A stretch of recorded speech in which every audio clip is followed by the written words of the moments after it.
मेरे कमली वाले की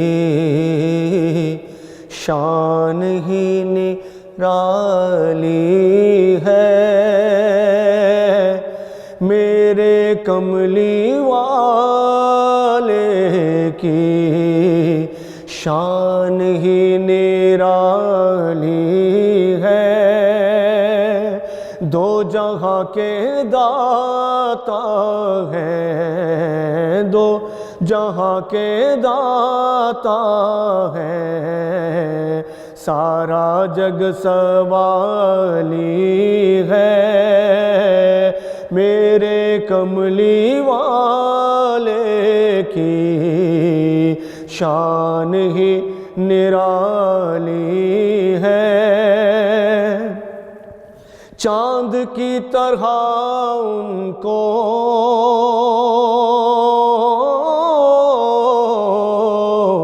हम कहें तो मुजरिम है। चांद की तरह उनको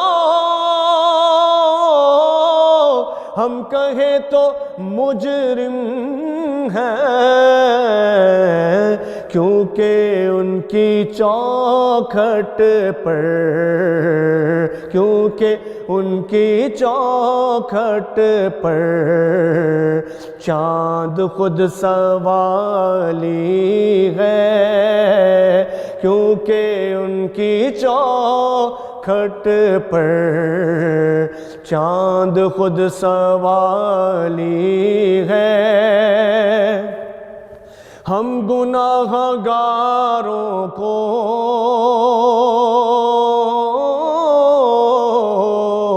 वो रब से बख्शवाएंगे। हम गुनाहगारों को वो रब से बख्शवाएंगे। हम गुनाहगारों को वो रब से बख्शवाएंगे। हम गुनाहगारों को वो रब से बख्शवाएंगे, क्योंकि उनके रब ने कब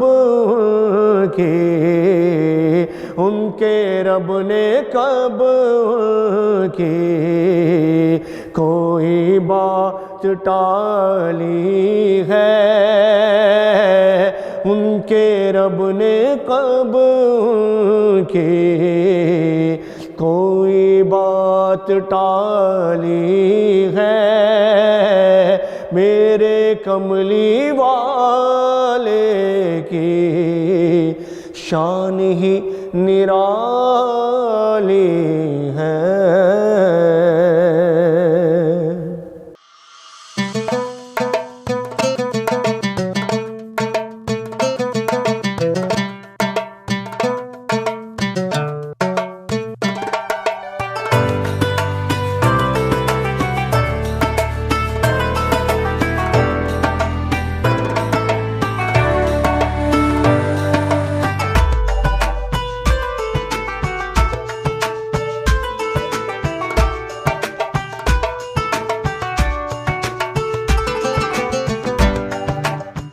जी नाज़रीन अस्सलाम वालेकुम, मैं हूँ आपकी होस्ट ज़ोफ़िशा आसिम।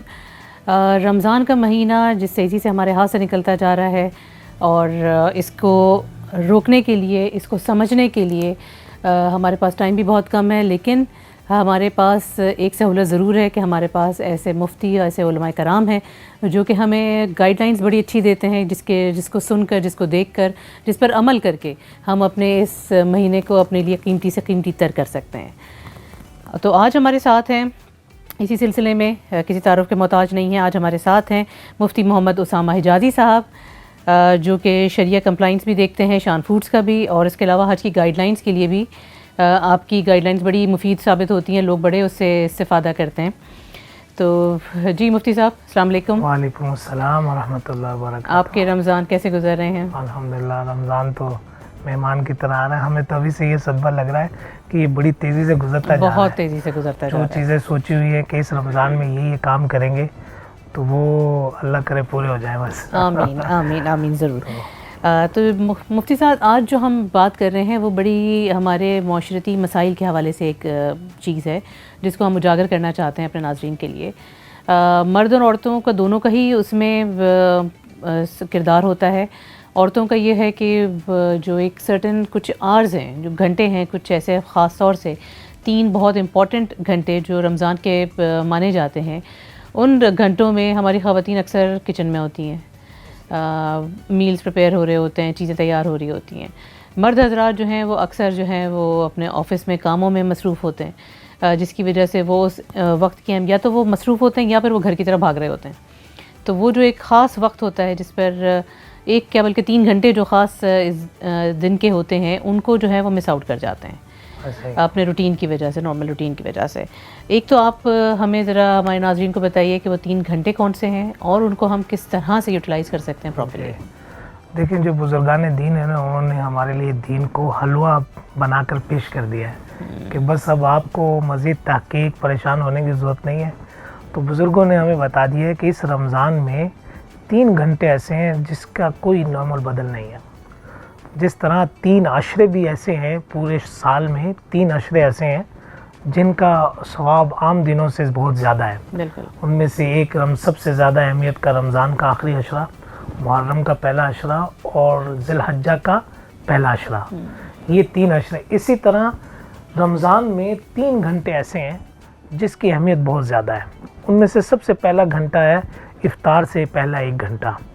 हमारे यहाँ ख़वातीन भी और मर्द भी, मर्द शॉपिंग और इफ्तारी के सामान में लग जाते हैं, लेकर आने में उनका टाइम इसमें लग जाता है, फिर तैयारी में और घर में, और कुछ लोग थके हुए ऑफिस से आते हैं तो वो आराम में गुजर जाता है, और ख़वातीन बेचारी उनका तो सारा टाइम किचन में ही गुजर जाता है। जबकि ये जो टाइम है इफ्तारी से पहले वाला, इसके बारे में स्पेशली हदीस में कहा गया है कि ये ऐसा घंटा है कि इसमें मोमिन के लिए इफ्तार के वक्त एक खुशी का समय है, और फरमाया कि उस वक़्त मोमिन को एक इनाम मिलता है कि कभी कोई दुआ कबूल ना हो रही हो तो वो इस वक्त कबूल होगी। तो वो जो हम लोगों से देंगे, हम किसी बुज़ुर्ग से मिलते हैं तो हम कहते हैं मेरे लिए दुआ करना।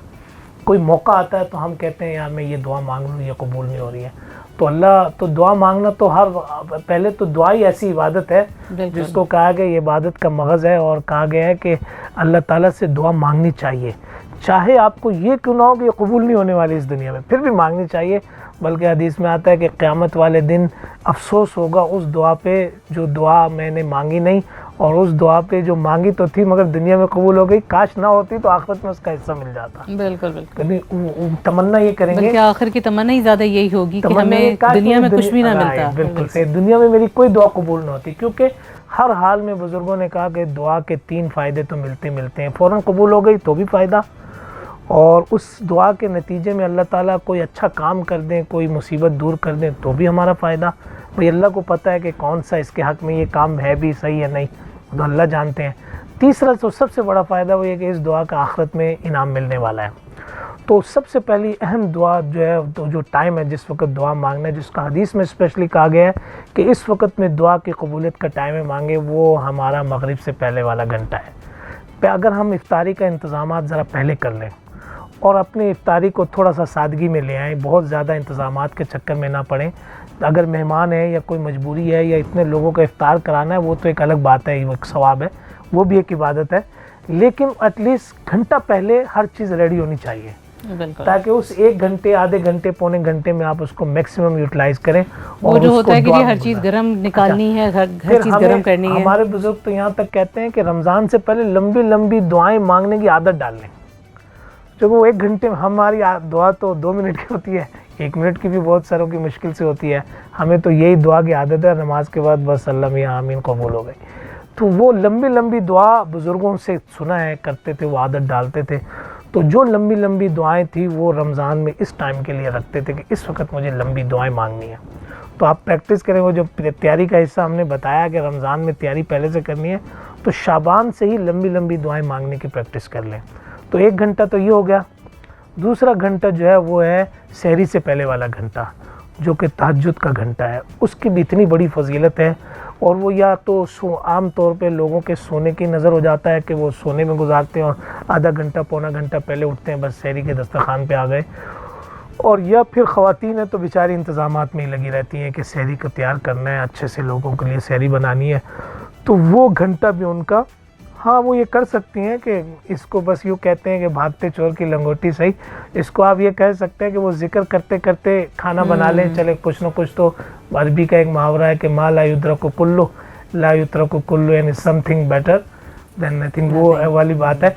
कुछ ना कुछ जिक्र करते करते करें, लेकिन हकीकत यह है कि पहले से इंतज़ाम कर लें और सहरी से पहले आप तहज्जुद के लिए अपने आप को फ्री कर लें, क्योंकि ये जो आखिरी टाइम है, रात का आखिरी हिस्सा, आखिरी घंटा, इसके बारे में हदीस में आता है कि अल्लाह ताला आसमान दुनिया पे आ जाते हैं और उस वक़्त अल्लाह ताला ये मांगते हैं, कहते हैं कि कोई है जो मांगे मैं उसको दूँ, कोई है जो दुआ के लिए हाथ उठाए और मैं उसकी दुआ कबूल करूं, मैं लब्बैक आमीन कहूं। तो अल्लाह खुद मांग रहे हैं या देने के लिए बैठे हों और बंदा ना मांगे, तो ये कितनी बड़ी, तो वो इतना अहम कीमती, और ये घंटा हमें साल भर नहीं मिल सकता। आप जानते हैं कि तहज्जुद पढ़ना कितना मुश्किल है रमज़ानों के अलावा, और रमज़ानों में इतना आसान है क्योंकि सहरी के लिए आपने उठना ही होता है, तो आपको ये घंटा है, तो ये घंटा बहुत कीमती है रमज़ानों में। एक दो हो गए, तीसरा घंटा जो बहुत अहम है, जिसकी फजीलत हदीस में आई है, वो है फजर के बाद का 1 घंटा। और अक्सर जिनको जॉब पे जाना होता है और थोड़ा सा चंद 2-3 घंटे का बीच में वक्फा है, तो वो सोचते हैं मैं फजर के फ़ौर बाद सो जाऊं। ख़वातीन सारी रात बेचारी मेहनत कर रही होती हैं, सहरी तैयार करनी, और फजर होते ही, नमाज़ पढ़ते ही वो सो जाते हैं कि मैं तिलावत ज़ोहर के बाद जाके कर लूँगी, जब उठूँगी तो तब कर लूँगी। इसी तरह बच्चे भी वो ये देखते हैं घर में माहौल ऐसा बना है, लेकिन अगर घर का माहौल ऐसा हो कि मर्द मस्जिद में गए हैं तो 1 घंटा मस्जिद में गुजार रहे हैं फजर के बाद, इसलिए कि इसकी फजीलत क्या, अगर मैं आपको बताऊं तो आप कहेंगे मुझसे मैं तो कभी नहीं छोड़ूंगी। हदीस में आता है कि अगर कोई आदमी फजर की नमाज़ पढ़े और फिर उसी जगह पर बैठा रहे और ज़िक्र व अस्कार में मशगूल हो, ये एक ज़िक्र की मजलिस है कि आपने अटेंड करनी है, बैठना है, चाहे आप घर में हो, मस्जिद में हो, कहीं भी हो, इससे फ़र्क नहीं पड़ता, मगर आप जहाँ भी हैं फ़र्ज़ नमाज के बाद वहाँ बैठे रहें अनटिल जब तक सूरज तुलू नहीं हो जाता, जिसको हम इशराक कहते हैं। फिर उठें और इशराक की नमाज़ पढ़ कर जाएँ, फिर आप फ्री हैं। तो ये जो 1 घंटा फजर के बाद करना, इसकी फजीलत ये हदीस में बयान किया कि अगर कोई आदमी फजर के बाद बैठा रहे, ज़िक्र में मशगूल रहे और उस वक़्त उठे जब इशराक हो जाए और 2 रकात पढ़ कर जाए, तो हदीस में आता है उसको 1 हज और 1 उम्रे का मुकम्मल सवाब मिलेगा। सुभान अल्लाह। अच्छा, फिर मज़े की बात है, हदीस में कहा कि तहज्जुतुन उम्रतुन ताम्मतुन, यानी कामिल मुकम्मल उम्रे का। ऐसा नहीं है कि कुछ सवाब मिलेगा और कुछ उम्रे का नहीं, मुकम्मल हज और मुकम्मल उम्रे का सवाब मिलेगा। और हज ज़िंदगी में आदमी 1 दफ़ा करता है, और बहुत सारे खुश नसीब हो तो साल में 1 दफ़ा कर लेंगे, इससे ज़्यादा तो नहीं कर सकते, आते साल मिलता है। उम्रा भी आजकल किसकी इतनी ताकत है वो जाकर हर महीने जाके करे, तो वो 2 या साल में 3 दफ़ा करेंगे। लेकिन यहाँ आपको डेली मौका मिल रहा है कि आप, और ये मौका भी फजर में और रमज़ानों में बहुत इजी है। तो ये 3 घंटे अगर किसी ने यूटिलाइज़ कर लिए तो यकीनन उसने रमज़ान में बहुत सारा टाइम पा लिया, जो कीमती टाइम पे, यानी ये वो टाइम है जो क्वालिटी वाला टाइम है, जहाँ अल्लाह चाह रहे हैं कि बंदा ये टाइम मेरे लिए गुजारे। तो इन 3 टाइमों का ख़ास एहतमाम करें, अपने सब कामों को आगे पीछे कर दें, इसको बिल्कुल हाथ से ना जाने दें, और इसको मैक्सिमम जितना हो सकता है उतना आप यूटिलाइज़ करें। क्या होगा, 30 दिनों में 3 घंटे हैं दिन के, तो कितने बन जाएंगे, 90 घंटे बन जाएंगे। तो पूरी ज़िंदगी में 90 घंटे अल्लाह के लिए निकालना, ये कौन सा बड़ी बात है। तो आदमी चाहे तो बहुत कुछ हो सकता है, बिल्कुल। इसके लिए बस आपका विजन होना चाहिए कि मुझे ये करना है तो करना है, और आपकी नीयत होनी चाहिए। नीयत होनी चाहिए, बिल्कुल। तो जब हम इसकी बात करते हैं तो हमें तो लग रहा है कि जिस तरह से हम स्कूल कॉलेज का अपना टाइम टेबल बनाते हैं, इसी तरह से एक टाइम मैनेजमेंट का टेबल हमारा रमज़ान का भी होना चाहिए। बिल्कुल ऐसे ही है। बुज़ुर्ग ये कहते हैं कि आप रमज़ान में अपनी रूटीन को, कुछ कामों को रमज़ान से पहले कर लें। वो ये कहते हैं ईद की जो शॉपिंग है ख़वातीन वगैरह, वो सब रमज़ान से पहले कर लें, ताकि रमज़ान का जो आखिरी अशरे के कीमती लम्हात हैं, ताक रातें हैं, लैलतुल क़द्र है, इनमें आपको परेशानी ना हो। और ख़ास तौर पे जिस तरह ताक रातें, और ताक रातों में ही रश होता है बाज़ारों में, और लैलतुल क़द्र और आखिरी रात, चांद रात, तो आपको पता है क्या माहौल होता है। लैलतुल जायज़ा में तो आप बाज़ार में ही जायज़ा है। तो इन चीज़ों से बचने के लिए आपको बताते हैं, हमारे बुज़ुर्ग कहते हैं कि आप अपना एक चार्ट बनाएं रोज़ाना के रूटीन का।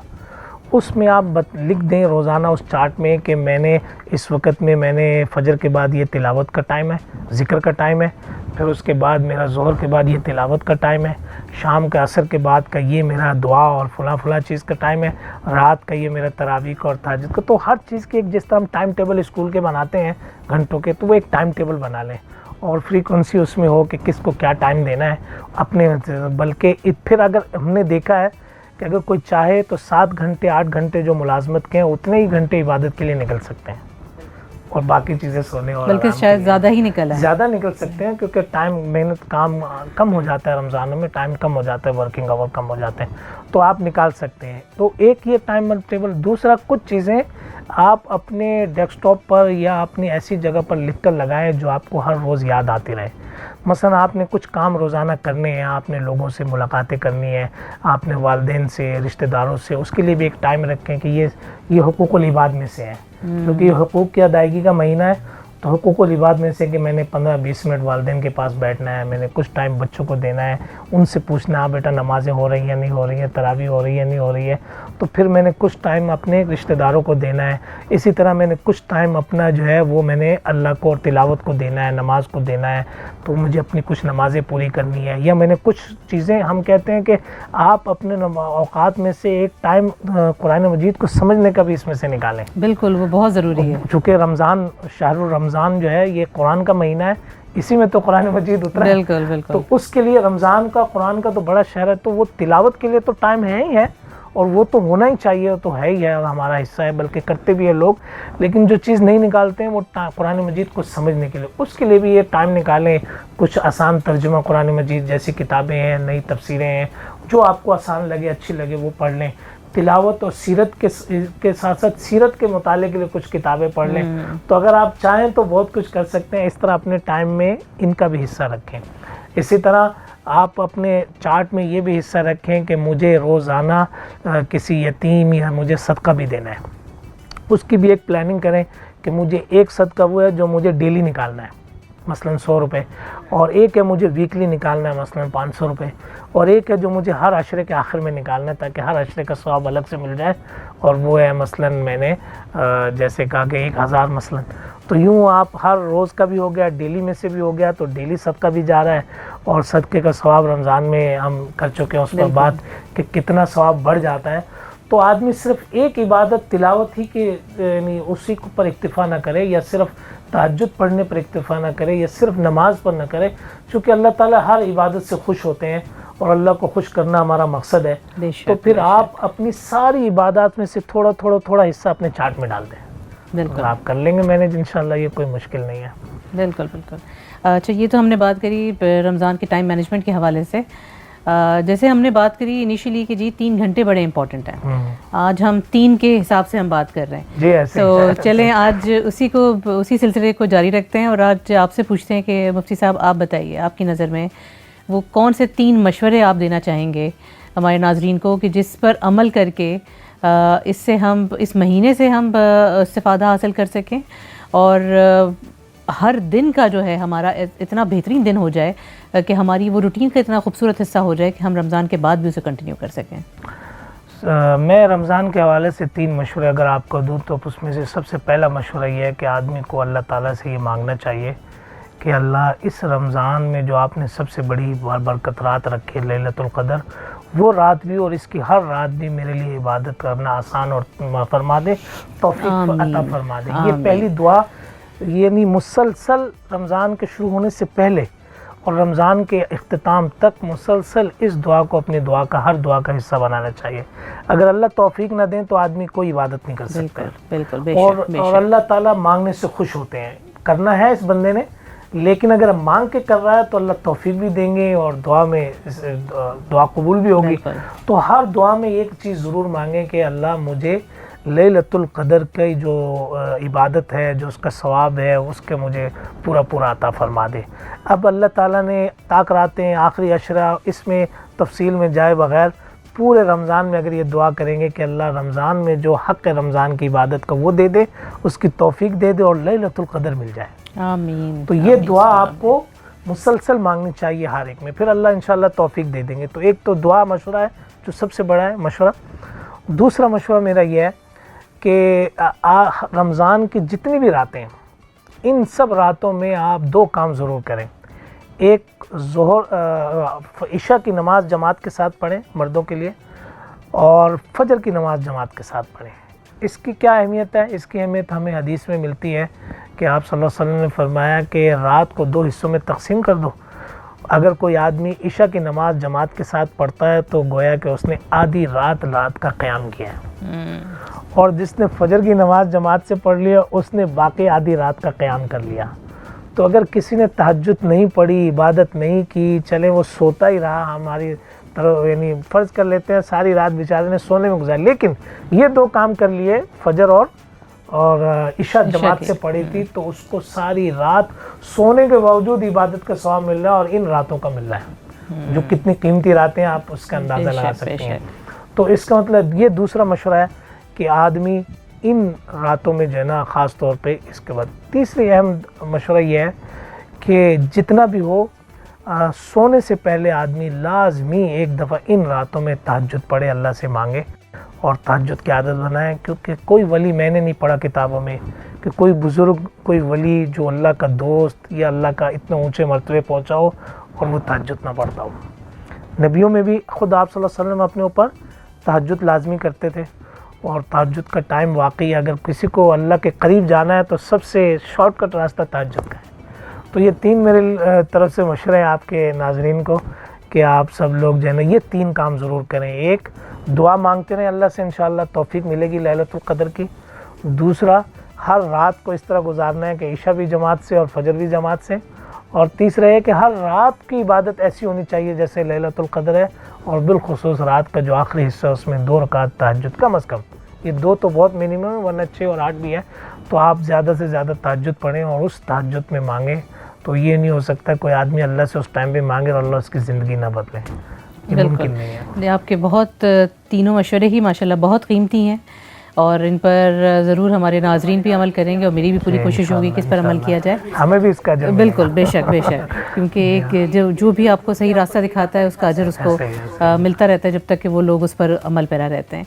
अच्छा, इसी में हम ज़रा बात करते हैं थोड़ा सा हमारे माशरती हिसाब से भी, कि जब आपने बात करी है कि जी तहज्जुद का भी टाइम बड़ा इंपॉर्टेंट है और उसके बाद आप इशराक तक भी जाग रहे हैं, तो कुछ लोग जो हैं उनका ये सवाल सबसे पहले आता है कि स्कूल कॉलेज जाने वाले बच्चे भी हैं जिन्होंने जाना भी है, स्कूल कॉलेज भी जाना है, उनकी नींद का पूरा होना भी ज़रूरी होता है।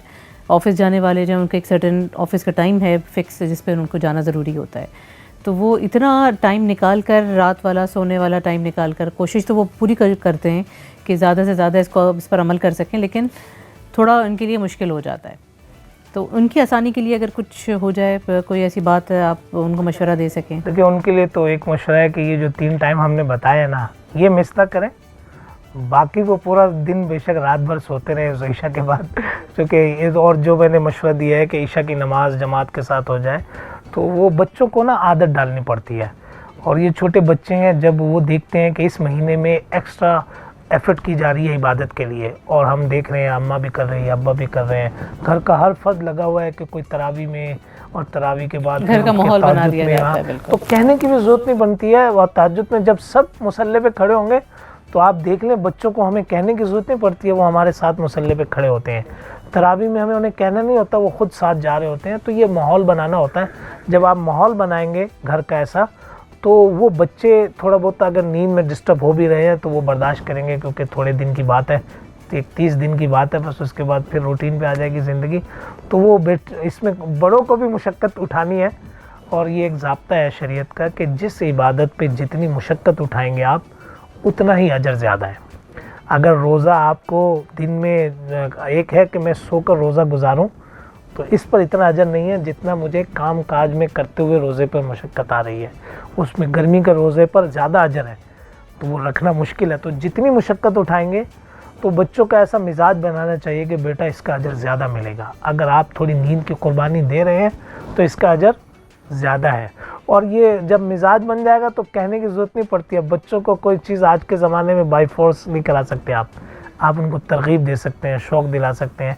इसके लिए एक मशवरा है कि आप कोई एक टाइम ऐसा भी रखें घर में जहाँ बच्चों के हिसाब से कुछ अहादीस या मुताले की कुछ तालीम कराएं। इसको कहते हैं कि एक टाइम, एक वो तालीम होती है जो लोग मस्जिदों में सुनते हैं फ़ज़ाइल की, और तो वही फ़ज़ाइल के कुछ बच्चों के मुनासबत से ऐसी कुछ किताबें हैं, तो वो नाज़रीन देख सकते हैं कि उनके लिए क्या मुनासिब है, बच्चों में क्या पैदा करना चाहते हैं रग़बत। तो वो उस वक़्त अगर अपने घर में 5 मिनट के लिए 10 मिनट के लिए सही बच्चों की तालीम होगी, उससे बच्चों की ये दीनी ग्रोथ होगी, जिससे उनका मिजाज बनेगा, शौक़ बनेगा, और वो रमज़ान को हर इबादत को शौक़ से करेंगे। और ये फिर यही बच्चे आज बच्चे हैं, कल को बड़े बड़े वलीउल्लाह यहाँ से पैदा बनते हैं, जिनकी घर में परवरिश अच्छी होती है। आप जानती हैं कि हर बड़े वली की परवरिश घर से शुरू होती है, तो वो घर की तरबियत, हर बच्चे की, हर इंसान की परवरिश जो है उसका सबसे पहला जो परवरिश की जगह है वो उसका घर है। ऐसे ही वो माँ है। जी, बहुत बहुत शुक्रिया मुफ्ती साहब, आपके बहुत खूबसूरत मशवरों का, और बहुत ही काम करने वाले टाइम मैनेजमेंट के हवाले से भी आपने बड़ी खूबसूरत बातें करी। तो इंशाल्लाह हम आगे भी इस अपने सिलसिले को कंटिन्यू रखेंगे और आपको ज़रूर ज़हमत देंगे दोबारा। लेकिन आपका बहुत बहुत शुक्रिया, आपने वक्त निकाला हमारे लिए और हमारे नाजरीन के लिए। और जी नाजरीन, अब हम चलते हैं ब्रेक की तरफ। ब्रेक के बाद वापस आएंगे और हमारे एक मेहमान हमारे साथ होंगे और ज़रूर उनसे भी मुलाकात करते हैं। उसके बाद मिलते हैं ब्रेक के बाद।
जी नाजरीन, वेलकम बैक। और अब हमारा सेगमेंट है मेहमान रमज़ान का। आज जो हमारे साथ मेहमान है वो बहुत कदावर पर्सनालिटी हैं हमारे साथ, जिनको बहुत से अवार्ड से भी नवाजा जा चुका है। कारी हामिद महमूद अल हुसैनी साहब हैं हमारे साथ। कारी साहब को 2005 में जो है प्रेसिडेंशियल अवार्ड से नवाजा गया है हुस्न क़िराअत और नात ख़वानी में। उसके अलावा इनका FM 100 जो रेडियो स्टेशन है उसमें 17 सालों से 5 वक्ता अज़ान कारी साहब की आपकी आवाज़ में आप लोग सुनते हैं। 10 बुक्स के ऑथर भी रह चुके हैं। कराची के तमाम बड़े तक़रीब में जो है तिलावत और इवेंट्स में जो है इनकी सनाख्वानी होती है। इसके अलावा माहनामा अल-मदीना ये शाया करते हैं और इसके 4 एडिशंस को जो है कौमी सतह पर पजीराई मिली है और इनको कौमी सीरत अवार्ड से नवाजा गया है। और तमाम सुदूर पाकिस्तान और जितने भी वज़राए आज़म आए हैं उनके सामने जो है इनको शर्फ हासिल हुआ है कि ये सनाख्वानी और नात ख़वानी हमने जो है सुनी वो कारी हामिद महमूद अल हुसैनी साहब के आवाज़ में ही सुनी। जी अस्सलाम वालेकुम कारी साहब। वालेकुम अस्सलाम व रहमतुल्लाह। बहुत बहुत शुक्रिया, आपने हमारे लिए वक्त निकाला। जी आपने याद किया आपका बहुत शुक्रिया। जी, आपका तो माशाल्लाह इतने अवार्ड्स हैं जी जी जी और एक से बढ़कर एक अवार्ड्स हैं। जी जी माशाल्लाह ये आपने सफ़र जो पूरा तय किया और माशाल्लाह 40 साल का आपका एक्सपीरियंस है इसमें। जी जी माशाल्लाह, अल्लाह के फजल से। बेशक आपको अल्लाह ने इतनी खूबसूरत आवाज़ से नवाजा है जी जी और हम में से जो कोई भी सुन चुका है और जो सुनता है वो बस गायब ही हो जाता है, गुम हो जाता है गुम हो जाता है। बिल्कुल। और ज़ाहिर है अल्लाह और उसके रसूल का तज़किरा ही कुछ ऐसा है बेशक। कि हमें इत्मीनान और सुकून भी नसीब होता है। और ये कि हम जहाँ बैठे हुए होते हैं उस जगह से हम मतलब ये कि यानी कि ऐसा हो जाता है कि हमें ये पता नहीं होता हम कहाँ बैठे हुए हैं। ये इस अंदाज से ये जारी बात है अल्लाह और उसके रसूल की कलाम की बरकत है। बिल्कुल, और ख़ूबसूरत कलाम, जी हाँ, खूबसूरत अल्फाज के साथ फिर खूबसूरत आवाज़। जी हाँ जी हाँ जी जी ये बहुत रेयर कॉम्बिनेशन होता है और जहाँ मिल जाता है वहाँ ये एक आलम तारी कर देता है। तो हम बात करते हैं आपकी सबसे पहले प्रेसिडेंशियल अवार्ड के बारे में। 2005 में आपको माशाल्लाह प्रेसिडेंशियल अवार्ड मिला जी, नात जी, खानी का, सना खानी का। जी जी तो ये अवार्ड जो है जब आपको मिला तो एक क्या फ़ील था कि पाकिस्तान का सबसे बड़ा अवार्ड आपको जी जी। मिला है? दरअसल बात यह है कि मैं उस वक्त मज़ार क़ायद पर बैठा हुआ था। वहाँ 14 अगस्त की जो परचम कुशाई की तकरीब होती है हर साल, तो उसमें मैं तिलावत कलाम पाक वगैरह भी करता हूँ। तो मैं वहाँ बैठा हुआ था, मेरे साथ वो अशरफ ताई साहब बैठे हुए थे, डिग्निटीज़ हैं। तो मुझे घर से फ़ोन आया कि भाई अमेरिका में आपके एक दोस्त हैं, उन्होंने रात में ऑनलाइन जो है ना रोज़नामा जंग देख लिया है और उसमें आपका नाम लिखा हुआ है। अच्छा अच्छा। तो उन्होंने वहाँ से मुबारकबाद दी मेरी अहलिया को। अच्छा, उन्होंने मुझे फ़ोन किया। जब उन्होंने मुझे फ़ोन किया तो अब मुझसे वहाँ बैठा ना जाए। बिल्कुल। तो इस कैफियत को महसूस किया अशरफ ताई साहब ने। बोला कारी साहब क्या खैरियत है, एक फ़ोन आया घर से आपके और आप थोड़ा सा बेचैन हो गए। मैंने कहा ये एक सिलसिला है। तो उन्होंने कहा कि आप आराम से बैठें, अभी तो आपने तिलावत करनी है, तो आपसे नहीं पढ़ा जाएगा, तो आप इत्मीनान रखें और इंशाअल्लाह अल्लाह ने चाहा तो फिर आप जाके देख लीजिएगा अखबार में जिस तरह। अल्लाह के फजल से तिलावत वगैरह हुई। फिर इसके बाद मैं जब अपने घर पहुंचा तो मुझे फ़ोन आना शुरू हो गए जिन लोगों ने अखबारात देखे थे। इसमें सबसे पहला फ़ोन अलहाज खुर्शीद अहमद नात खां मरहूम, बिल्कुल, उनका फ़ोन आया, अल्लाह उनको जन्नत नसीब फरमाए और उनकी कब्र को मुनव्वर फरमाए। आमीन आमीन। उन्होंने मुझे एक बात की, बोला कारी साहब आपको पता है ये जो आपको मिला है इसकी तमन्ना लिए हुए लोग दुनिया से रुखसत हो चुके हैं, तो बेशक। लिहाजा आपको बहुत बहुत मुबारक हो। तो ये कुछ लोगों के फ़ोन आए और फिर इसके बाद सिलसिला शुरू हो गया लोगों के फ़ोन्स का और मुबारकबाद के पैगामात का। माशाल्लाह माशाल्लाह। तो ज़ाहिर सी बात है एक खुशी का एहसास और एक अजीब सी खुशी का एहसास। जी हाँ जी हाँ जी। क्योंकि बहुत कम लोगों को ये नसीब जी होता हाँ, है। जी हाँ, बिल्कुल। बहुत ख़ास लोगों को ये नसीब होता है। जी जी। अच्छा, इसमें आपने मुझे बताया है कि आपका माहनामा भी है अल मदीना के नाम से। मंथली अल मदीना है, मैगज़ीन है। आपने नाम सुना होगा मुनीर हुसैन, कमेंटेटर जो थे उर्दू क्रिकेट कमेंट्री करते जी जी थे। बिल्कुल बिल्कुल। मुनीर हुसैन, ये उनका मैगज़ीन था। अच्छा। तो उन्होंने मुझे सन 2000 में मुझे चूँकि मेरी उनसे दोस्ती थी, उन्होंने दावत दी कि कारी साहब इस मैगज़ीन को आप संभालें। तो मैंने फिर इसकी इदारत कबूल की सन 2000 में। आज उसको 25 साल हो चुके हैं इस मैगज़ीन को, और उस वक्त हमने आगाज़ किया था और उन्होंने अपने इंतकाल से कबल 1 साल कबल मुझे ये मैगज़ीन लिख कर दे दिया था कि ये आपके नाम, और वो गुज़िश्ता 25 सालों से वो निकल रहा है। उसमें उनका नाम आज तक बाकी है, सबसे ऊपर उनका नाम है। और इसी मैगज़ीन को हुकूमत पाकिस्तान ने इसके खुसूसी नंबरात को 4 मरतबा कौमी सीरत अवार्ड से नवाजा। और इसके खुसूसी नंबरात में हमने ऐसे ऐसे नंबरात हैं, मैं आपको पेश करूँगा, आप भी देखिएगा। इसमें सीरत मुस्तफ़ा सल्लल्लाहु अलैहि वसल्लम नंबर है, मोहसिन आज़म सल्लल्लाहु अलैहि वसल्लम नंबर है, अशरा मुबशरा नंबर है, और अज़मत वालदैन नंबर है। अज़मत वालदैन को हुकूमत पाकिस्तान ने अवार्ड दिया। उसमें वालदैन की अज़मत पे वो सारे आर्टिकल थे उसमें, सारे बहुत जी। तो इस तरीके से ये जो मेरा ये मैगज़ीन है, इसका आगाज़ किया मुनीर हुसैन साहब ने, और इसमें कुलीदी जो किरदार अदा किया था एक शख्सियत ने जिन्होंने मुझे ये मैगज़ीन दिलवाया। वो हमारी समाजी शख्सियत हैं पाकिस्तान की, जिनको 2 बार तमग़ा इम्तियाज़ मिल चुका है, हाजी मसूद पारेख साहब, वो मेमन खिदमत फोरम के चेयरमैन भी। तो उन्होंने किरदार अदा किया था इसमें कि भाई ये मैगज़ीन आप ही के हवाले, ये आप ही ने निकालना है। माशाल्लाह ये माशाल्लाह। सिलसिला। चलिए माशाल्लाह 5 साल उसको कौमी सीरत अवार्ड मिलना एक अपने आप में एक बहुत बड़ी अचीवमेंट है, और उससे भी जब हम बात करते हैं उससे बड़ी अचीवमेंट और जो हमारे दिल को वाकई बहुत ज़्यादा लगती है कि आपकी 5 वक्ता जो है अज़ान 17 सालों से हम सुन रहे हैं। जी हाँ, जी हाँ। उसकी आवाज़ की उसकी बाज़गश्त हम 17 सालों से माशाल्लाह से सुन रहे हैं। जी जी माशाल्लाह। और हमारे दिलों में भी तरोताज़ा है, हमारे जहनों में भी तरोताज़ा है। बिल्कुल बिल्कुल। और अल्लाह तो यकीन इसका आपको बहुत अजर देगा, लेकिन आमीन। जिस तरह से हम लोगों को वो रकत हमारे अंदर तारी जी हाँ, होती जी हाँ, है, जी वो भी एक अपने आप में एक स्पेशल एक्सपीरियंस है हमारे लिए। बिल्कुल सही कहा। तो इसका भी आप ज़रूर बताइएगा कि कब रिकॉर्ड हुआ था और क्या इसकी स्टोरी रही है। ये रिकॉर्ड हुई, ये हमारे एक दोस्त हैं खलीलुल्लाह फारूकी, जी जी। तो वो FM 100 पे उस वक्त अपनी ज़िम्मेदारियां अंजाम दे रहे थे। तो वहाँ नात ख़ानी के लिए मैं गया था, रिकॉर्डिंग के लिए। तो उनसे मेरी दोस्ती हो गई। उन्होंने मुझसे जिक्र किया, कारी साहब हमें अज़ान रिकॉर्ड करवानी है, आपकी नज़र में कोई है? तो मैंने कहा मैं कर देता हूँ। बोला फिर आप रिकॉर्ड करें। तो उन्होंने मेरी अज़ान रिकॉर्ड की। उन्होंने कहा कारी साहब यही चलेगी, अच्छा, यही जाएगी, अब हमें किसी की ज़रूरत नहीं है, यही चलेगी। तो अब तो ये हो गया है माशाल्लाह FM 100 का कि मैंने कहा थोड़ा इसको वो टाइम काफ़ी हो गया है, एक नई रिकॉर्डिंग करते हैं। ऑडियो भी ऑडियो भी, हाँ, तलब हो गई है। तो मैंने कहा नहीं कारी साहब इसको नहीं छेड़ना है हमने। मैंने कहा क्यों? कहा कि ये हमारी शनाख्त बन चुकी है 100 की, बिल्कुल। तो अब हमने नहीं छेड़ना है इसको। अब ये एक हिस्ट्री का हिस्सा है, हिस्ट्री का जो बहुत से लोग उससे फ़ायदा उठा सकते हैं। 10 किताबों के आप ऑथर भी हैं। जी जी जी। वो 10 किताबों की तफसील क्या है? सबसे पहले मैंने एक किताब लिखी थी शमा तौहीद के नाम से। अल्लाह रब्बुल इज़्ज़त की तौहीद के हवाले से उसमें ज़िक्र था, और कुरान करीम की आयात मुबारक हैं उसमें, और हदीस मुबारक भी, जिसमें अल्लाह ताला की तौहीद जो है ना बयान की गई।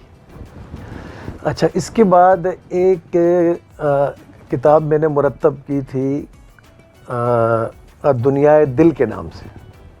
वो दुनियाए दिल जो है उसमें मुख्तलिफ़ डॉक्टर्स और हुक्मा के आर्टिकल्स हैं दिल के हवाले से। ये मेरी एक शौक़ था कि लोगों तक ये पैगाम पहुँचाएँ, दिल के अमराज के हवाले से। दिल के अमराज के हवाले से, ये मेरी एक जो है कोशिश थी। और इसके अलावा आप सल्लल्लाहु अलैहि वसल्लम के बारे में जो गैर मुस्लिमों ने लिखा है और उनकी तारीफ़ और तौसीफ़ की है, उस पर एक मैंने किताब शाये की, वरफ़ाना लका ज़िक्र, जिसमें हिंदू, मुस्लिम, सिख, ईसाई जितने हैं जो दानिश्वर हैं, मुफक्किरीन हैं इनके, उन्होंने जो आप सल्लल्लाहु अलैहि वसल्लम के हवाले से जो ज़िक्र किया है, तो उसके कोटेशंस मैंने उसमें शाये किए, इक़्तिबासात हैं हर पेज पे एक। और अभी मैंने एक 40 अहादीस पर मुश्तमिल एक किताबचा है मेरा, जिसमें हमारी जो रोज़मर्रा के जो आपस के लेन देन के मामलात हैं, हुकूक़ुल इबाद है, उस हवाले से उसमें 40 अहादीस पर मुश्तमिल एक किताबचा है। तो ये कुछ सिलसिला है उन किताबों का। तो अब इंशाअल्लाह एक किताब में और मुरतब कर रहा हूँ इंशाअल्लाह, जो फ़ज़ाइल सैयदना इमाम हुसैन रज़ी अल्लाह ताला अन्हु, उनके ख़ुसूसी जो फ़ज़ाइल हैं आप सल्लल्लाहु अलैहि वसल्लम की ज़बान मुबारक से निकले हैं, तो उनका एक इंतखाब में शाये कर। सुभान अल्लाह, अल्लाह पाक आपको और बहुत हिम्मत दें कि आप हमारे लिए इतनी खूबसूरत किताबों का इजरा कर सकें। तो जब हम इन किताबों की बात कर रहे हैं, तो इसमें सबसे ज़्यादा मज़ा आपको कौन सी किताब को लिखते वक्त आया? देखें, सबसे ज़्यादा तो वो आप सल्लल्लाहु अलैहि वसल्लम की जो तारीफ़ और तौसीफ़ जो थी ना, ईमान को तरोताज़ा कर देता है। वरफ़ाना लका ज़िक्र, कि हम तो आप सल्लल्लाहु अलैहि वसल्लम के नाम लेवा हैं, हम तो तारीफ़ ही करेंगे ना, हम तो आप सल्लल्लाहु अलैहि वसल्लम की तारीफ़ करेंगे क्योंकि वो हमारे ईमान का हिस्सा है। लेकिन जब कोई गैर मुस्लिम तारीफ़ करता है और जब वो कोई बात करता है आप सल्लल्लाहु अलैहि वसल्लम के हवाले से, तो हमें दुगनी खुशी होती है कि देखें ये इसका तो ईमान भी नहीं, लेकिन वो एतराफ़ कर रहा है आप सल्लल्लाहु अलैहि वसल्लम के जो कमालात हैं, जो उनकी खुसूसियात हैं, उसका एतराफ़ कर रहा है कि भाई मोहम्मद सल्लल्लाहु अलैहि वसल्लम ये लोगों के साथ अच्छी तरह पेश आते थे, हुस्न अखलाक से बात करते थे, और यानी कि जब जंग पर लोग जाया करते थे तो उनको ताकीद करते थे कि देखो, किसी बूढ़े को नहीं मारना, किसी औरत को नहीं मारना, किसी कैदी को नहीं मारना, और किसी बीमार को तंग नहीं करना। ये सारे वो उन्होंने ज़िक्र किया। फिर उन्होंने एतराफ़ किया है कि ये आप सल्लल्लाहु अलैहि वसल्लम की ज़ात तो ये थी। बेशक। तो इस चीज़ में बड़ा लुत्फ़ आता है इसका मुताला करते हुए, उसको लिखते हुए। अच्छा, आपकी तो माशाल्लाह बहुत रिच हिस्ट्री भी है कि आपने तमाम सदूर पाकिस्तान और वज़राए आज़म के सामने भी आपने तिलावत और सनाख़ानी फरमाई है। इसमें सबसे पहला जो आपका एक्सपीरियंस था वो किसके साथ था और कैसा था? वो सबसे पहली जो मैंने तिलावत की वो एक प्रोग्राम था जिसमें मोहतरमा बेनज़ीर भुट्टो शहीद जो उसमें आई थी, एक प्रोग्राम में एज ए वज़ीर आज़म जी। तो उसमें हमारे एक दोस्त हैं, उन्होंने जो कि डिप्टी कमिश्नर थे, उन्होंने मेरा नाम आगे भेज दिया कि भाई कारी साहब तिलावत करेंगे। फिर मुझे कहा कारी साहब नाम तो मैंने भेज दिया आपका, लाज आपने रखनी है। बिल्कुल, बहुत बड़ा इवेंट है और उसमें मैंने कहा आप बेफिक्र रहें इंशाल्लाह। बस सिलसिला वहीं से शुरू हो गया, तो बड़ा कामयाब हुआ माशाल्लाह और अल्लाह के फजल से। तो इस्लामी दुनिया की पहली खातून वज़ीर आज़म के जी सामने वज़ीर आज़म आपको मौका मिला कि आपने सनाख़ानी करी और नात ख़वानी फरमाई। सो उनकी तरफ से कभी कोई अप्रिसिएशन या किसी और सदर की तरफ से या वज़ीर आज़म की तरफ से जो अप्रिसिएशन मिला और आपको बड़ा अच्छा लगा हो? भाई देखें, अब आपने इसकी बात की कि उन्होंने कोई कमेंट्स दिए हों उन्होंने, तो आप हैरान होंगी सुन के। जी जी बिल्कुल बताइए। परवेज़ मुशर्रफ साहब थे सदर पाकिस्तान, जनरल परवेज़ मुशर्रफ साहब, उनके मैंने कई प्रोग्राम किए। उनका आखिरी प्रोग्राम था कराची में, उसके बाद उन्होंने जाना था, तो वो प्रोग्राम था पल कॉन्टिनेंटल होटल में था। तो उसमें मैंने तिलावत की और वहाँ के जो मुंतज़िमीन हैं उनकी फरमाइश पर वो नात थी, कोई सलीक़ा है आरज़ू का के बंदगी मेरी बंदगी है, ये सब तुम्हारा करम में आका के बात अब तक बने बनी। तो मैंने वो नात शरीफ वहाँ पेश की, तो उस वक्त भी उन्होंने बड़ी तवज्जो रखी। अच्छा, जब प्रोग्राम ख़त्म हो गया, खाना हो गया, सब हो गया, अब सारे लाइन में खड़े हैं लॉबी में मुलाकात के लिए। वो जब मेरे पास आए, जब मुझसे मिले, तो उनका एक स्टाइल था, तो कहा जेंटलमैन आई लाइक दैट। तो मुझे जो नात पढ़ी, उन्होंने पूरा शेर पढ़ दिया। अच्छा, उन्होंने कोई सलीका है पूरा शेर सुनाया मुझे, ये सब तुम्हारा करम में आका के बाद। मैं तो हैरान रह गया, मैंने कहा इतने सुदूर पाकिस्तान के सामने मैंने माशाल्लाह तिलावत और नात शरीफ का शरफ हासिल किया है। उन्होंने भी मुझे अप्रिशिएट किया होगा, दूर से किया होगा, ज़ाहिर सिक्योरिटी के भी होते हैं मामलात, लेकिन इस तरह मैं एक पूरा शेर उन्होंने मुझे सुना दिया। बोले ये नात तो मुझे बहुत पसंद है, आपने पढ़ी, मुझे बड़ी खुशी हुई।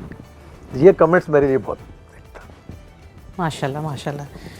तो आपकी तो माशाल्लाह हम जितनी बातें करते जाएंगे और जितने परत हम खोलते जाएंगे और ख़ूबसूरत परत खुलते ही जाएंगे।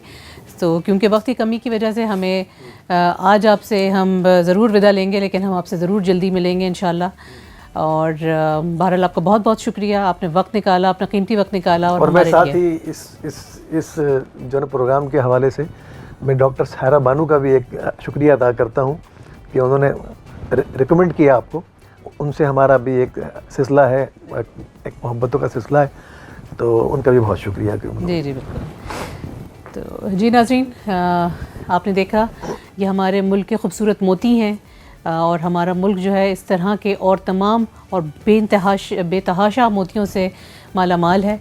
और हमें ना सिर्फ इनकी कदर करनी चाहिए, बल्कि ये तो हमारे लिए एक हिस्ट्री का एक कंप्लीट चैप्टर है जो माशाल्लाह अभी लिविंग लेजेंड्स हैं हमारे। तो नाज़रीन, अभी हम चलते हैं ब्रेक की तरफ, और ब्रेक के बाद आएंगे और आपसे मुलाकात होगी किचन में। Stay tuned.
अस्सलाम वालेकुम, थैंक यू मिस ज़ोफ़िशा।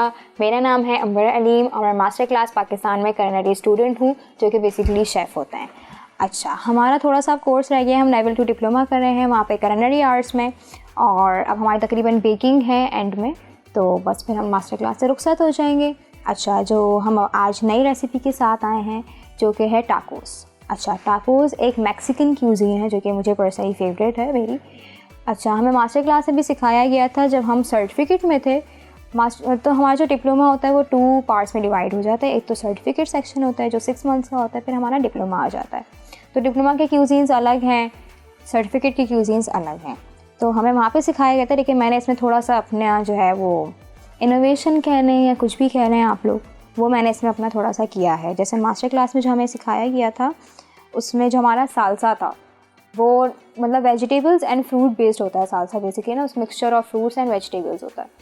तो उसमें हमने डिफरेंट फ्रूट्स भी यूज़ किए थे जो कि सीजनल थे, और उसके अलावा हमारे वेजिटेबल्स भी थे जो कि बेसिक वेजिटेबल्स होता है। उसमें टमाटोज़ आ जाते हैं, अनियंस आ जाता है, वो हमने उसमें यूज़ किए थे।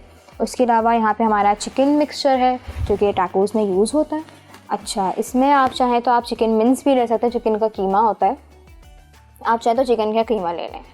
अच्छा, चिकन के कीमा भी कर सकते हैं चाहें तो, वरना आप जहाँ से मतलब कर रहे हैं ग्रोसरी वगैरह अपनी, चाहें तो उनको बोल दें कि उसको बिल्कुल बारीक बारीक पीसेस कर दें, वैसे ही मतलब क्यूब्स में बिल्कुल छोटे क्यूब्स कर दें, तो वो भी एक अच्छा मतलब टेक्सचर देता है। फिर हमारे पास सार क्रीम है यहाँ पे जो कि इसके साथ सर्व होती है। अच्छा, हमने जितनी भी ग्रॉसरी की है वो कि हमें स्पॉन्सर किया गया है नाइस मार्ट से, और हमारा एक्सपीरियंस बहुत ज़्यादा अच्छा रहा है इनके साथ। हमारे वेजिटेबल्स बहुत ज़्यादा अच्छे थे, क्योंकि एज अ शेफ़ अगर हम जब कटिंग कर रहे होते हैं और ज़ाहिर काम कर करके जो हमारी नाइफ़ होती है बेचारी थक चुकी होती है, और फिर उसको वो कहती है कि वो थोड़ी सी मदद मांगती है कि मुझे थोड़ा सा तेज़ कर दो आप लोग, तो हम कभी भूल भी जाते हैं वो करना, क्योंकि हमारा एक मतलब एक स्टोन होता है, हम उससे जो है वो स्पेसिफिक स्टोन है, हम उससे उसको मतलब नाइफ़ को अपनी शार्प करते हैं। तो लेकिन ये था कि इनकी वेजिटेबल्स फ्रेश थी। जब वेजिटेबल्स पुरानी हो जाती हैं तो ये प्रॉब्लम आता है हमारे पास कि मतलब हमें उसको बहुत ज़्यादा नाइफ़ को ना वो करना पड़ता है, बहुत जान लगानी पड़ती है उसके ऊपर, जब जाके हमारे वेजिटेबल्स कटते हैं। और जब हमारी बात आती है कि हम शेफ़्स हैं तो हम चाहते हैं भाई जल्दी जल्दी जल्दी जल्दी वेजिटेबल्स हमारे कट हो जाएँ। तो जब ये नहीं होता ना तो वाकई बहुत इरिटेशन होती है, उसको इतना गुस्सा आता है कि सामने जो भी आएगा ना वेजिटेबल्स कटे ना कटे उसका गला ज़रूर कट जाएगा। तो जो है हम वेजिटेबल्स लेते हैं, और वेजिटेबल्स कर लेने के बाद जो है हम उसको कट कर लेंगे ऐसे क्यूब्स में, बिल्कुल बारीक क्यूब्स में इसको कट करेंगे।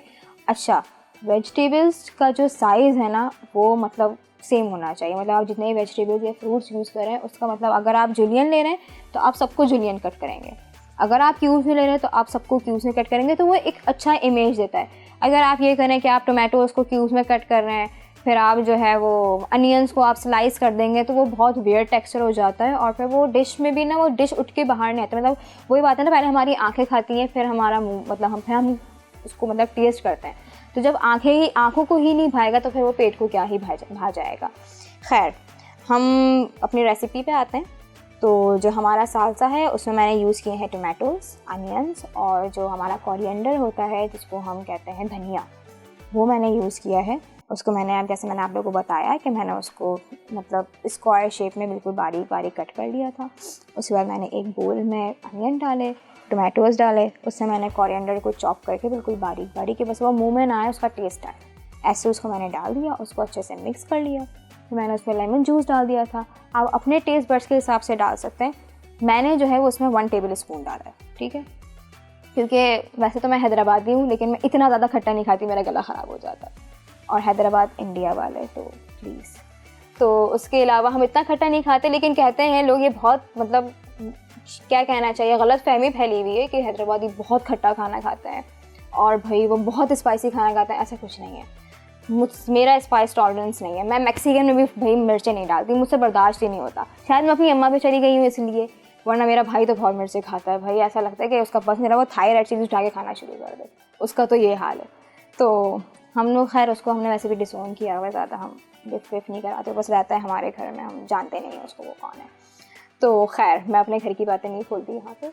तो फिर ये है हमारा कि हमने जो है यहाँ पे जैसे हमने ये अपना सालसा रेडी किया, उसके बाद आप इसमें थोड़ा सा चाहें तो पेपरिका पाउडर डालें अगर आपका स्पाइस टॉलरेंस अच्छा है।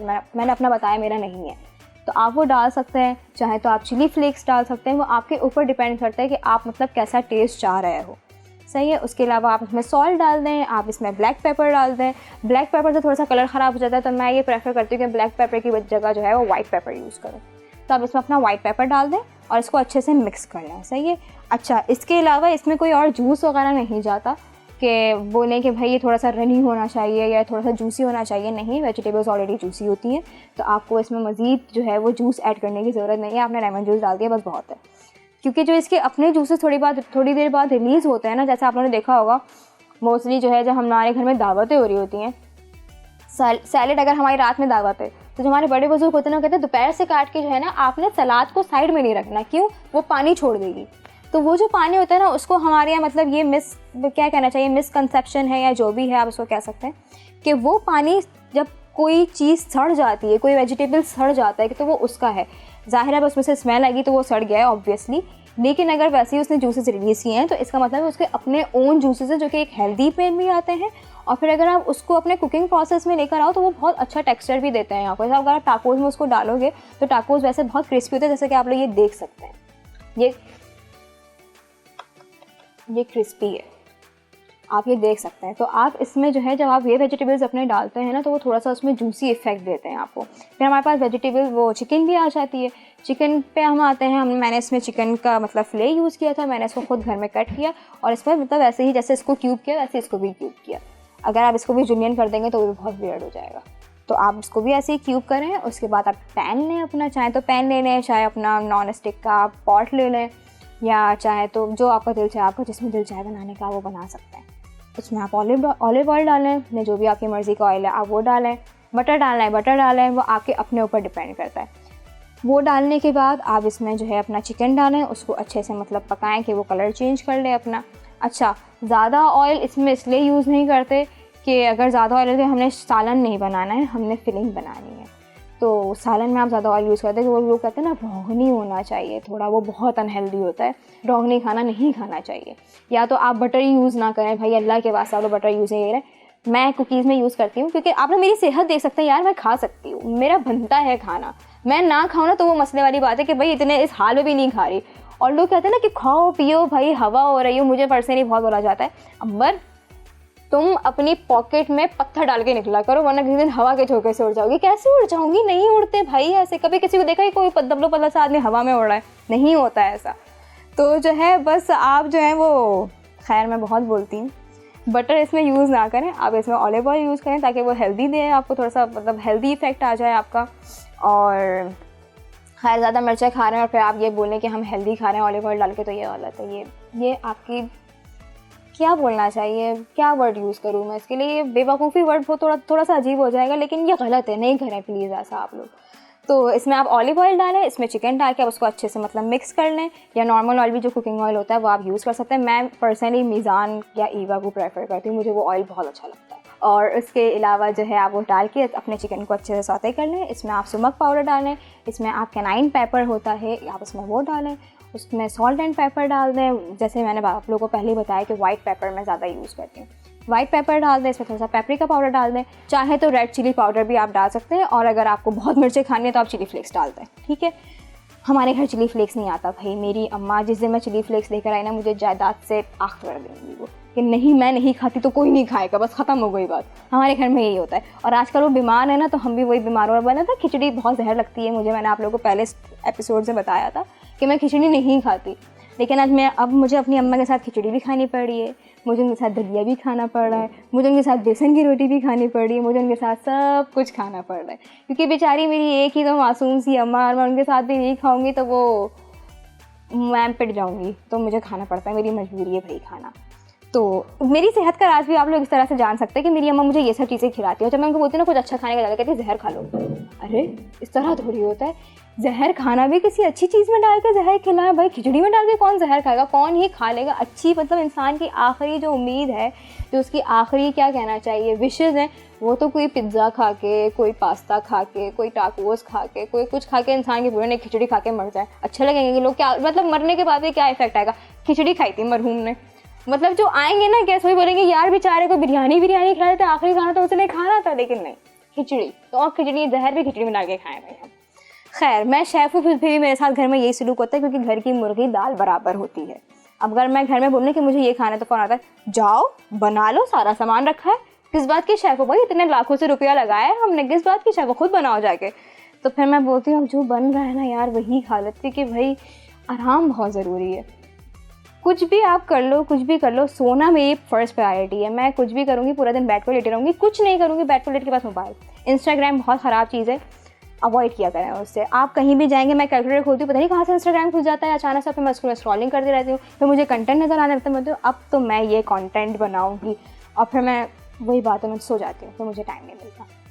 अच्छा खैर अपनी फिलिंग पे हम वापस आते हैं।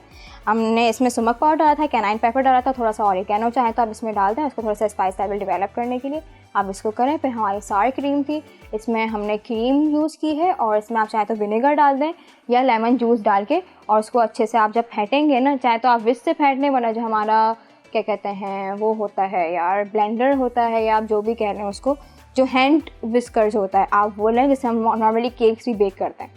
फिर ये हमारे पास आ जाती है सारी क्रीम।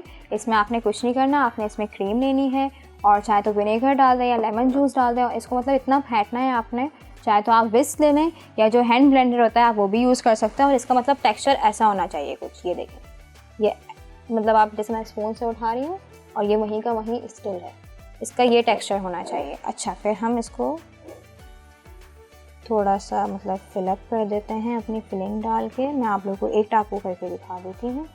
अच्छा जो टाकोज़ हैं उसके लिए मैंने नॉर्मल टॉर्टिला यूज़ किया था, और मैंने उसको फिर ब्रेड क्रम्स लगा के नॉर्मली बेक कर दिया। ब्रेड क्रम्स को स्टिक करने के लिए आप ये कर सकते हैं कि आप कोई भी पेस्ट लगा लें, चाहे तो केचप यूज़ कर लें, चाहे तो मेयोनीज़ यूज़ कर लें, आप जो भी चाहे वो यूज़ कर सकते हैं, वो आपके अपने ऊपर डिपेंड करते हैं, बस वो स्टिक कर जाए।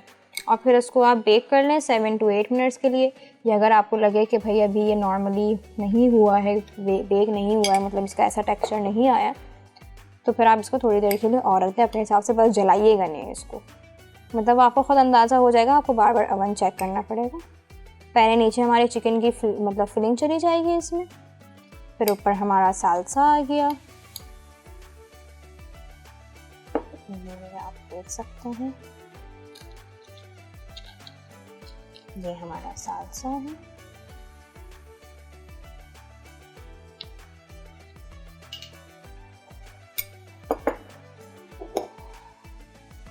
और फिर हमारी इसके ऊपर सारा क्रीम ऐड करके, बहुत ज़्यादा फिट गई है ऐसा लग रहा है, क्योंकि बिल्कुल ही चिपक गई है, अब ये निकल भी नहीं रही है इससे। तो बस ये आपने ले लिया। सार क्रीम से ये होता है, इसका थोड़ा सा क्रीमी और थोड़ा सा मतलब सार टेस्ट होता है, थोड़ा सा टैंगी साइड पे हो जाता है, टैंगी तो खैर नहीं, सार थोड़ा सा खट्टा टाइप का हो जाता है टेस्ट, लेकिन ये बहुत अच्छा टेस्ट करती है। तो ये हमारे पास आ गया है, हमारे टाकोस रेडी हो गए हैं।